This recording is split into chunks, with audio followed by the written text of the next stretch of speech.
माई बहन बेटी जय हो जय। सभी लोग हम गायक प्रमोद प्रेम यादव सभी लोग ऐसे से पैर छू के प्रणाम करतनी। एक बार आप सब आशीर्वाद स्वरूप ताली से स्वागत कर दे। वाह, जोरदार ताली से स्वागत। आज बहुत ही खुशी के बाद आप लोग मन से पीछे चले जाते कि हमारे अजीज मित्र हमारे भाई सत्येंद्र यादव जी हम लोग के छोटे भाई का तिलकोत्सव के अवसर पर इतना बड़ा कार्यक्रम भइल बा जे हम लोग की दोस्ती आज 2 साल हो गए सत्येंद्र भैया से। हाँ जी। ये परिवार से इतना प्यार बा कि आप सबके भाई आप सबके बीच में आप सबके प्यार पावे खातिर आइल बा। और छोटा भाई के तिलक आज के अवसर पर बहुत ही बड़ा भव्य आयोजन पूरे बिहार से मुंबई तक ले लोग जुटल बता। आप सब प्यार आशीर्वाद हमारे सत्येंद्र भैया का और पूरे परिवार के आप सब आशीर्वाद दी, यही तरह हमेशा बना रहो परिवार। आज थोड़ा सा भीड़ हटो तो सबके साइड करते हैं। आप लोग थोड़ा पीछे चले जाए। आर्गन का आवाज उठा दीजिए, आराम से बैठ जाइए सब भाई लोग के दिल से धन्यवाद। इसका लेवल उठा कर रखिएगा, आर्गन का थोड़ा उठा दीजिए।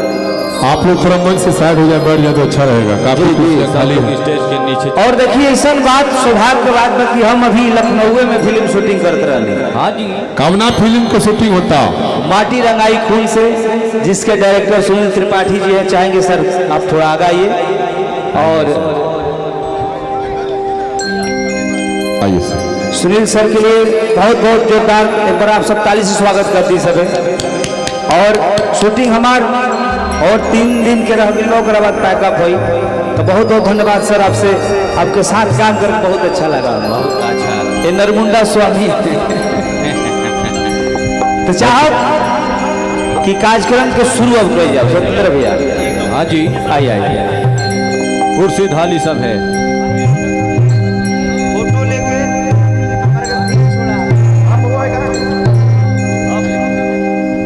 आप लोग थोड़ा सा मंच को खाली कर देंगे सर। फोटो सेल्फी ले लीजिए आप।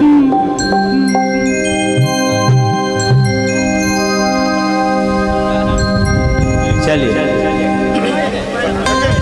हाँ तनी फिर छोड़ा वो कार्यक्रम शुरू कर दिया।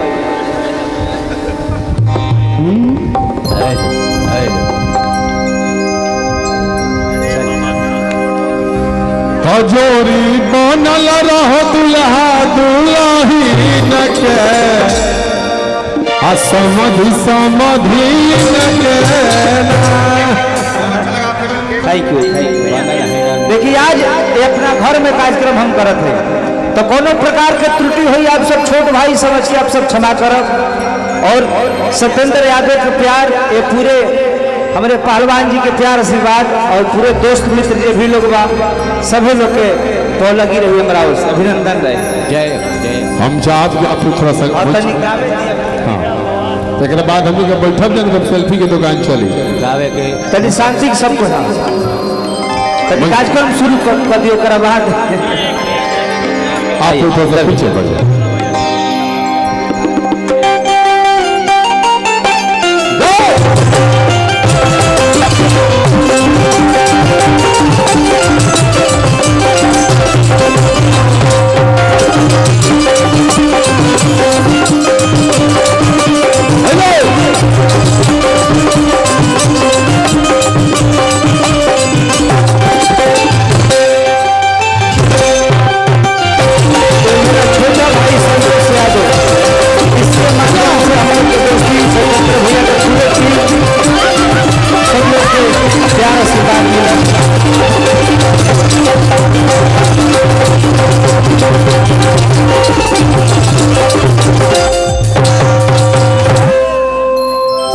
कार्यक्रम शुरू करिए स्वामी जी। सम्मान के साथ आप लोग बैठ जाएं, सभी लोग बैठ जाएं, सभी सीट बैठ जाएं।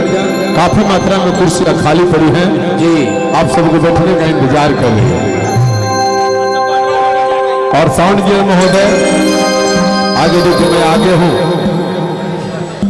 थोड़ा सा इसका लेवल आप लोग बैठ जाएं। और जो भी हमारे अतिथियां हैं सबका स्वागत है। हमारे भाई संतोष यादव आप लोग बढ़ जाइए। देखिए आज वही दरबार में चले कि वह जरा कृपा से हाँ हो केहू भी नेता अभिनेता चाहे कोनो शुभ काम होला, बोला हाँ जी आदि शक्ति जगदम्बा माई काली होकस, चाहे दुर्गा होकस, चाहे सरस्वती होकस, चाहे वो माई होकस जमनी के पैदा के लिए बड़ी स्वामी जी। हाँ वो माई से हो रहा सबसे पहले भक्त कहे लगा कैसे कैसे अपने भोजपुरिया अंदाज में भाव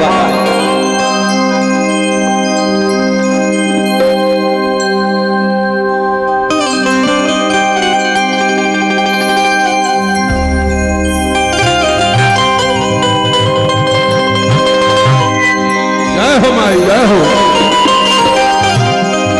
बना रहा बाबू।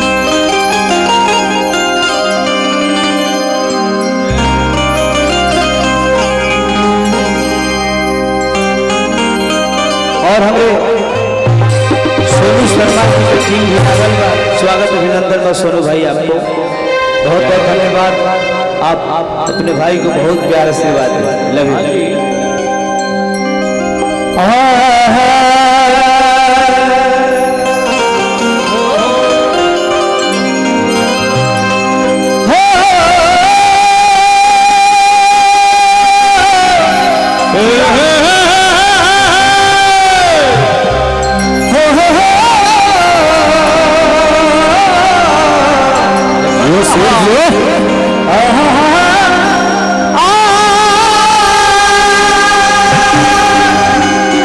क्या बात है। और देखिए इस सभा में हमारे कलश कंपनी के मालिक अशोक बाबा आए हैं। थोड़ा बाबा आइए, आपका आशीर्वाद प्यार हमेशा मेरे ऊपर रहता है छत्र छाया की तरह। आपका भाई आपके बदौलत प्यार आशीर्वाद आपको मिलता है। जय लभू बाबा का खुशी दो भाई। ओम Jayanti Mangala Kali. Yes yes yes. हमारे सोनू जी, हमारे मैनेजर, मेरा भाई, फिल्म से लेकर प्रोग्राम से लेकर सारा वीडियो जो भी देता है सोनू ही देता है। आज हम घर से लेके दो घर तक। ओम जयंती मंगल काली कि भद्र काली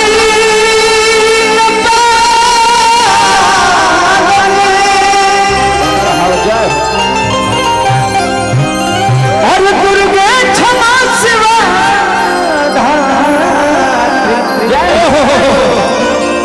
स्वाहा स्वधा नमस्तुते।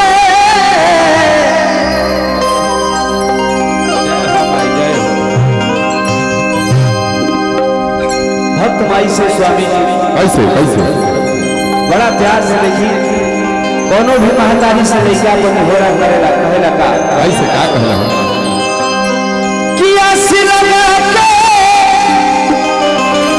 बेटा तो हटे बोलावे आजा। जय हो माई। आज छोट भाई के तिलक बा, ये पूरे समाज हमारे घर के विधि व्यवस्था लागल बा। अब बिना तोहरा आशीर्वाद के सब चीज अधूरा बा। बता दे हाँ ये माई पूरा करे। आशीर्वाद के बेटा तो हटे बोलावे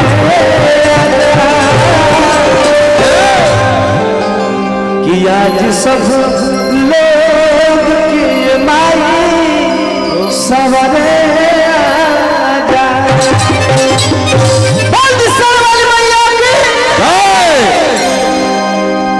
आशीर्वाद के बेटा तो हटे बोलावे आजा।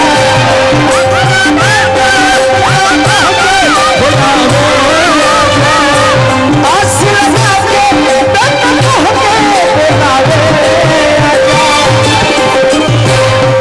आज पर